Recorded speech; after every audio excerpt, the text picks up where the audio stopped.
तो आपका मेरे डेली करंट अफेयर के सेशन में 8 जुलाई 2025।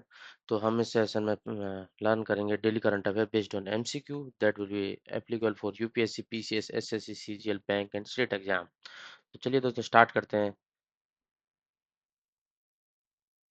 With first MCQ. रिसेंटली ही किस समिट में रियो दी जेनेरियो डिक्लेरेशन को based on global south cooperation theme adopt किया गया है? ये किया गया है हमारे ब्रिक्स समिट के अंदर किया गया है। रियो दी जेनेरियो में हेल्ड की गई थी 6 और 7 जुलाई ऑफ दिस मंथ। तो उसका थीम क्या है? Strengthening global south cooperation for more inclusive and sustainable governance. मतलब इसमें फोकस क्या किया जा रहा है? ग्लोबल साउथ पे, ग्लोबल साउथ को ज्यादा फोकस किया जा रहा है और उसी के बेसिस पे ये थीम रही है।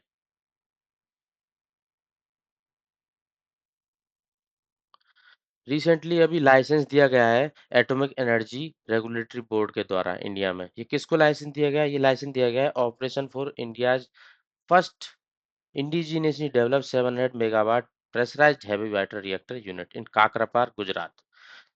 दो यूनिट लॉन्च की जाएंगी, यूनिट 3 और 4, और इंडिजीनियसली डेवलप किया गया है इनको। ये part of India 3 stage nuclear programme है। थर्ड एमसीक्यू हो जाता है वर्ल्ड बैंक की 2025 की रिपोर्ट के अंदर India rank fourth most equal country by which matric?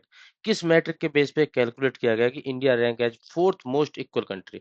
ये किया गया है दोस्तों गिनी इंडेक्स के बेस पे। गिनी इंडेक्स के बारे में बात कर लेते हैं। इसका स्कोर आया इंडिया का 25.5 और रैंक फोर्थ है after Slovak Republic, Slovenia and Belarus. इससे क्या इंडिकेट होता है? इंडिकेट होता है इंप्रूव्ड इनकम इक्वालिटी, मतलब इनइक्वालिटी में रिडक्शन हुआ है। गिनीज कोफिशिएंट को हम समझ लेते हैं। जैसे समझ लीजिए इस वर्टिकल स्केल पे आएगा अपना इन परसेंट इनकम कितना कमा रहा है, और हॉरिजेंटल स्केल पे लोग पीपल पॉपुलेशन। तो अगर ये आइडियल कंडीशन होती तो जितना परसेंट पॉपुलेशन होता है उसके बाद उतना परसेंट ही इनकम होता।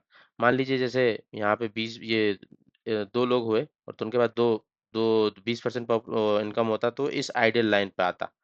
और ऐसे 30 होते तो 3 होते तो 30 पे आता। मतलब ये this will be a straight line at 45 degree होना चाहिए था। बट ऐसा रियल आइडल कंडीशन में होता नहीं है। आपको पता है कुछ लोगों के पास बहुत ही कम इनकम होती है और कुछ लोगों के पास मतलब इतनी ज्यादा इनकम होती है कि वो पूरे गांव को, शहर को, बड़े इलाके को खिला पिला सकते हैं। तो इससे क्या है? इनइक्वालिटी प्रोड्यूस होती है। तो वही इसके बारे में बात की जा रही है। इसको जो ये मतलब एक्चुअल एक्चुअल लाइन ऐसी है ये नीचे वाली। तो उसके बेस पे जो ये एरिया है इसको ए बोला जाएगा, इनकम इनइक्वालिटी। और इसके और पूरी टोटल उसको बोला जाएगा इनकम ए प्लस बी। तो इसके बेस पे किन्हीं के ऑप्शन को कैलकुलेट किया जाता है A by A plus B. This shows how inequality persist in the society. कितना इनइक्वालिटी है। अब ये जितना ज्यादा कम होगा ये वाला एरिया उतनी ज्यादा इनइक्वालिटी कम होगी। मतलब कितना हो सकता है? ये जीरो हो सकता है कि ये लाइन, ये नीचे वाली लाइन क्या स्ट्रेट लाइन से मैच कर जाए। तो ए कैन बी जीरो, तो किन्हीं ऑप्शन कैन बी जीरो। और हो सकता है ये पूरा का पूरा यहाँ पे आ जाए तो ए प्लस बी के बराबर हो जाए, तो A equal to A plus B divide by A plus B वो 1 हो जाए। तो मतलब बहुत ज्यादा ही इनइक्वालिटी परसिस्ट करेगी। तो हमारा इंडिया ऊपर की तरफ चल रहा है, मतलब इनइक्वालिटी को रिड्यूस किया जा रहा है। Improve equal income equality equality में इंप्रूव हो रहा है। तो फॉर्मूला भी याद रखना है, स्टैटिक क्वेश्चन से आ सकता है। फोर्थ एमसीक्यू हो जाता है नेशनल बायो बैंक लॉन्च किया गया है सीएसआईआर आईजीआईबी के द्वारा इंडिया। इसका एम क्या है? इसका एम है build India's longitudinal health database. Health database को बिल्ड करना।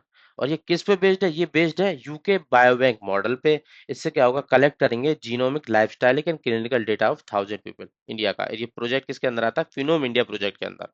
हेल्थ डेटा को एक हेल्थ का एक डेटाबेस है और किस प्रोजेक्ट के अंदर आता है? फिनोम इंडिया प्रोजेक्ट के अंदर। फिफ्थ एमसीक्यू हो जाता है हिमाचल प्रदेश ने अभी recently first state to use which mode of PDS ration, मतलब पब्लिक डिस्ट्रीब्यूशन सिस्टम जिसके राशन मिलता है उसमें किस ऑथेंटिकेशन को इन्होंने अभी रिसेंटली इंक्लूड कर दिया है? इन्होंने इंक्लूड कर दिया है फेस आधार बेस्ड फेस ऑथेंटिकेशन। मतलब इसमें क्या होगा? फेस को ऑथेंटिकेट किया जाएगा, मतलब इमेज ली जाएगी, 1:1 फेस इमेज ली जाएगी और उस इमेज को मैच किया जाएगा आधार में जो आपका रिकॉर्ड में फेस है। उसके बाद ही इंश्योर, इससे क्या होगा? इंश्योर होगा secure and convenient PDS delivery. Himachal Pradesh ने पहला ऐसा किया। अभी रिसेंटली 3i एटलस नाम से रिसेंटली डिस्कवर किया है चाइल्ड बेस्ड किसी टेलीस्कोप ने। वो क्या है? ये 3i एटलस, ये क्या है? इंटरस्टेलर कॉमेट है। और अब बात कर लेते हैं ये चाइल्ड में जो किसने इसको डिस्कवर किया है। चाइल्ड में एटलस नाम से एक टेलीस्कोप है, नासा फंडेड, उसने इसको डिस्कवर किया है। ये थर्ड नॉन इंटरस्टेलर कॉमेट है। 1i ओमुओमू एंड टू आई बोर्रोसोव के बाद। ये अब पुराना हो गया कंटेंट, याद रखने की जरूरत नहीं है, बस ये पता होना चाहिए एटलस किसी नासा वाला फंड देता था, चायल के अंदर है टेलीस्कोप, और क्या डिस्कवर किया, इंटरस्टेलर कॉमेट। सेवंथ क्वेश्चन हो जाता है, रिसेंटली फ्रांस के अंदर एक रिवर को ओपन किया है पब्लिक स्विमिंग के लिए, 100 ईयर्स के बाद। तो ये कौन सी रिवर, ये रिवर सेन रिवर। और इसको ऐसा क्यों किया गया है? पहली बात तो ये पता होनी चाहिए लॉन्गेस्ट रिवर कौन सी है फ्रांस की, लोअर रिवर, तो सेन रिवर है, सेकंड लॉन्गेस्ट रिवर है। और इसको अभी रिसेंटली ऐसे क्यों ओपन कर दिया है पब्लिक स्विमिंग के लिए? तो इसका पर्पज ये है कि इसको, इसमें जैसे हमारे यहाँ पे कंट्री में भी आपने देखा होगा, इंडस्ट्री का जो वेस्ट होता है, नाला सीवेज का पानी होता है, वो सब नदी में मिक्स कर दिया जाता है, जिससे क्या होता है कि कंटामिनेट हो जाती है। तो इसको क्लीन करके उसके बाद ओपन किया है पब्लिक के लिए। और ये किसका पार्ट है? ये प्रिपरेशन है पेरिस ओलंपिक्स की, स्पष्ट दिखाने के लिए अपनी कंट्री को।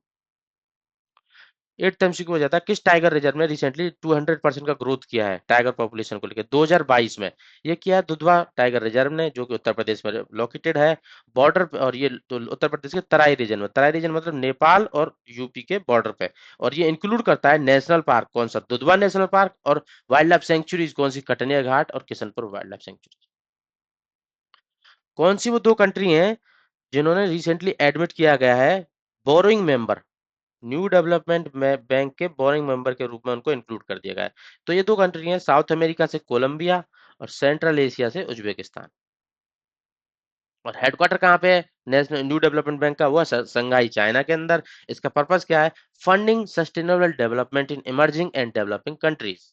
फंडिंग करता है डेवलपमेंट के लिए emerging and developing countries. Under which project national biobank launched, नेस इंडिया की नेशनल बायोबैंक को लॉन्च किया गया, उस प्रोजेक्ट का नाम क्या है? अभी हमने पढ़ा था phenome India project, health based database रहेगा। और ये फिनोम का, इसका पूरा पीआई चेक भी बोलते हैं इसको, phenome India CSIR health cohort knowledge base, मतलब हेल्थ डेटा को कलेक्ट करा जाएगा। ये फिनोम प्रोजेक्ट वही है जो हमने रिसेंटली अभी लास्ट में एक क्वेश्चन इससे रिलेटेड डिस्कस किया था। इससे क्या होगा? हेल्थ ट्रेजेक्टरी को ट्रैक किया जाएगा, प्रिसीजन मतलब over time for precision medicine, मतलब कैसे हेल्थ की इंडिया की ट्रेजेक्टरी चेंज हो रही है, उसके बेसिस पे क्या रिसर्च करनी चाहिए और किस मेडिसिन की तरफ प्रिसाइजली चलना चाहिए। नेक्स्ट क्वेश्चन हो जाता है, इंडिया ने अभी रिसेंटली बायलेटरल ट्रेड को इंक्रीज करने की बात की है किसके साथ? लैटिन अमेरिकन कैरिबियन कंट्रीज के साथ। तो ये भी बताना चाहिए आपको, ये कहाँ पे इसका नेक्स्ट क्वेश्चन मैंने ऐड किया है। तो टारगेट रखा 2027-2028 को इंक्रीज करने की ट्रेड को in Latin American Caribbean countries के साथ, वो किया $100 बिलियन तक। अभी हमारा इनके साथ कम है ट्रेड बायलेटरल, तो उसको $100 बिलियन तक बढ़ाने की बात की गई है। ये हो गया आपका। और ये हमारे लिए इंपॉर्टेंस क्यों है? इसके साथ कुछ एग्रीमेंट भी है, प्रेफरेंशियल ट्रेड एग्रीमेंट हो गया, फ्री ट्रेड एग्रीमेंट हो गया, कंप्रेसिव इकोनॉमिक कॉर्पोरेशन एग्रीमेंट हो गया, कंप्रेसिव पार्टनरशिप एग्रीमेंट हो गया। तो ये है। इसका इंपॉर्टेंस क्या है? इंपॉर्टेंस, स्ट्रेटेजिक इंपॉर्टेंस हम क्यों देख रहे हैं कि इंपॉर्टेंस भाई इसलिए है कि क्योंकि ये जो क्रिटिकल मिनरल होते हैं ना, आजकल की जो बैटरी टेक्नोलॉजी हो गई, इलेक्ट्रिक व्हीकल्स हो गए, स्मार्टफोन्स हो गए, और अदर सर्विसेज, तो जो मॉडर्न टेक्नोलॉजी है वो इन्हीं सोर्सेज पे बेस्ड हैं, जैसे लिथियम, कॉपर, गोल्ड। और इनकी माइंस कहाँ पे है? वो इन्हीं लैटिन अमेरिकन कैरिबियन कंट्रीज के अंदर है। तो इसलिए इनके स्ट्रेटेजिक इंपॉर्टेंस है कि इनके साथ हमको कोलेटरल टाइज करने ही पड़ेंगे, बायलेटरल ट्रेड को बढ़ाना ही पड़ेगा। तो ये अब ये पूछ ले, term Latin American and Caribbean countries का रीजन में मतलब कौन सा रीजन को बोलते हैं? ये बोलते हैं भाई Latin America and Caribbean, full form इसकी हो गई। ठीक है। अब आपको फुल फॉर्म तो होगी, अभी इंक्लूड किस किस को करता है? ये करता है साउथ अमेरिका को, सेंट्रल अमेरिका को और कैरेबियन आइलैंड्स को। अब मैप के थ्रू उसको समझ लेते हैं। मैप के थ्रू ये हो गया हमारा साउथ अमेरिका, ये हो गया हमारा सेंट्रल अमेरिका, और ये हो गया कैरेबियन कंट्रीज। तो इन सब के साथ अपने को collateral ties and bilateral trade and strategic types सबको बढ़ाना है, ताकि यहाँ के जो रिजर्व है, पोटेंशियल रिजर्व हैं, जो क्रिटिकल मिनरल से रिलेटेड हैं, ताकि हमारी सप्लाई चेन में ब्रेक नहीं हो। और इंडिया की ईवी इंडस्ट्री और अदर इंडस्ट्री, दो हजार based on the critical mineral, वो सस्टेनेबली अब इंडिया को हेल्प करें to develop by 2047। Next term होती है लिथियम ट्रायंगल। अब ये उसी से रिलेटेड, क्रिटिकल मिनरल से रिलेटेड। ये लिथियम ट्रायंगल किन कंट्री को मिला गया? ये बनाया गया एबीसी कंट्रीज के साथ, अर्जेंटीना, बोलेविया, शायद। अब मैप के थ्रू इसको समझना है। तो इसके बाद मतलब एक और इम्पोर्टेंट पॉइंट है, आप इन कंट्रियों के पास 50% से ज्यादा वर्ल्ड का लिथियम रिजर्व है। और मेजरली जो लिथियम डिपॉजिट है वो कहाँ मिलते हैं? साल्ट में, सॉल्ट फ्लैट्स में। ये इसका इंपॉर्टेंस इंडिया के लिए इलेक्ट्रिक व्हीकल बैटरीज में, रिन्यूएबल एनर्जी स्टोरेज में, स्मार्ट डिवाइसेस में। इससे क्या इंपॉर्टेंस है इसकी, पार्टनरशिप का इंडिया क्यों कर रहा है इनके साथ, ताकि क्लीन एनर्जी गोल्स को हेल्पफुल रहे, battery manufacturing under national electric mobility mission अंदर को एक हेल्प मिले। अब ये अपना मैप हो गया, ये होगा अर्जेंटीना, ये होगा बोलिविया, ये होगा चाइल्ड, इसको लिथियम ट्रायंगल बोल देते हैं। Which of the following is the correctly describe three stage India's nuclear power program? Three stage of India nuclear power program, जिसके अभी अभी रिएक्टर जो खोला गया है अपने काकरापार में, उसी में मैंने आपको बताया था कि बाद में बताऊंगा three stage India nuclear power program क्या होता है। तो इसमें क्या किया जाएगा, पहले का प्रेशराइज हैवी वाटर रिएक्टर, फिर फास्ट ब्रीडर रिएक्टर, फिर थोरियम रिएक्टर।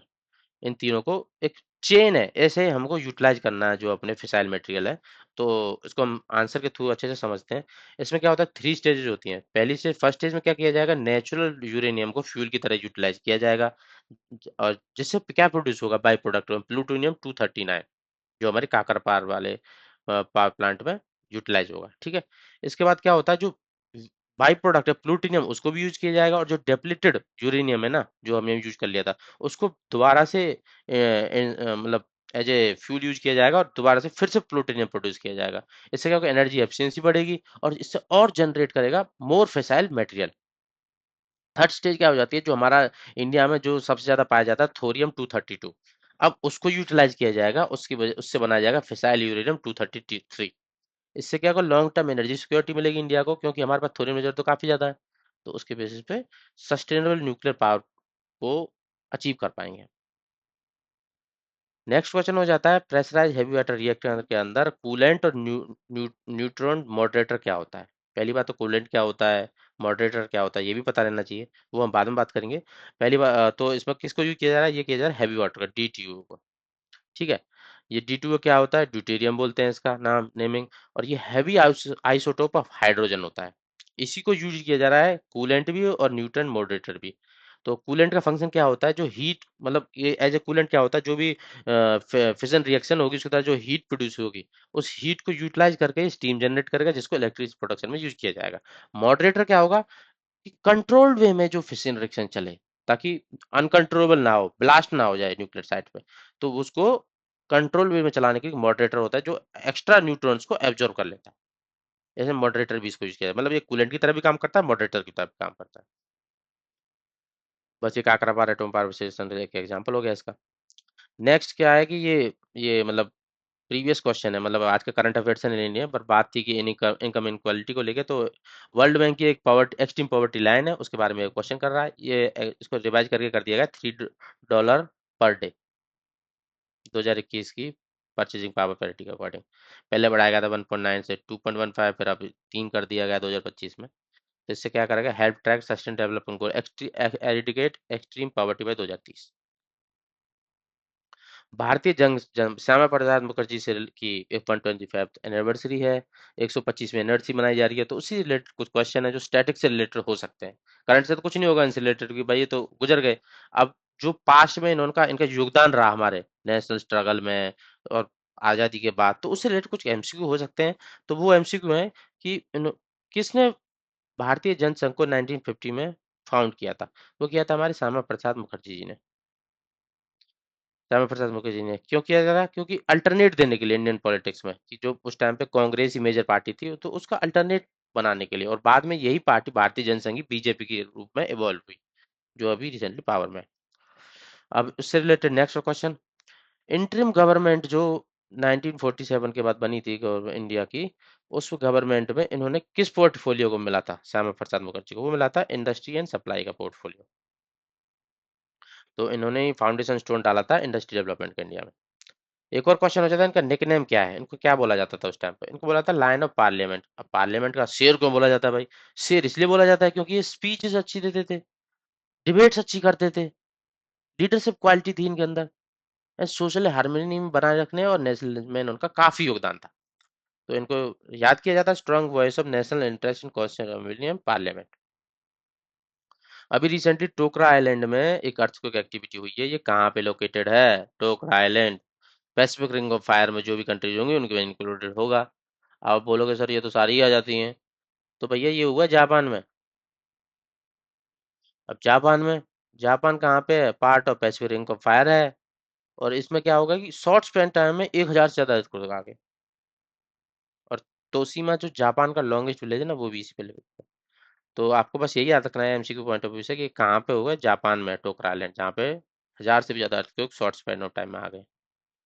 तो आज के लिए यही यही तक। और इसके लोकेशन आप देख सकते हो, ये जापान है, इसके नीचे इसको टोकरा आइलैंड मिलता है। तो आज के करंट अफेयर से मैं यहीं तक। और दोस्तों, अगर आपको कंटेंट मेरा अच्छा लग रहा हो तो सब्सक्राइब करें मेरे चैनल को। और मुझे क्या इंप्रूवमेंट करना चाहिए वो भी बताएं, आपको क्या और जानना है मेरे से, मैं उस पे भी वीडियो बनाऊंगा। और साथ ही साथ मैं daily through out the day जो करंट के इवेंट आते रहते हैं, जो जैसे कि छोटे एग्जाम्स होते हैं, स्टेट के कॉम्पिटिटिव एग्जाम्स होते हैं, जैसे कि हो गया एसएससी हो गया, और भी स्टेट लेवल जो एसएससी होते हैं रिक्रूटमेंट के एग्जाम, तो उनके भी कुछ स्टैटिक जो क्वेश्चन आते हैं डायरेक्ट पूछ लेते हैं कि भाई इस रेस में किसने गोल्ड मेडल लिया, और डिफेंस में कौन सी एक्सरसाइज हो रही है, उनसे रिलेटेड भी वीडियो शॉर्ट्स बनाता रहता हूँ यूट्यूब शॉर्ट्स। तो आप उनमें मेरे शॉर्ट्स वीडियो के उस प्ले लिस्ट में जाके वो भी आप गो थ्रू कर सकते हैं। आपको कंटेंट अच्छा लगे तो वहाँ भी फॉलो करें please. Thank you all. That's today for that's all for today.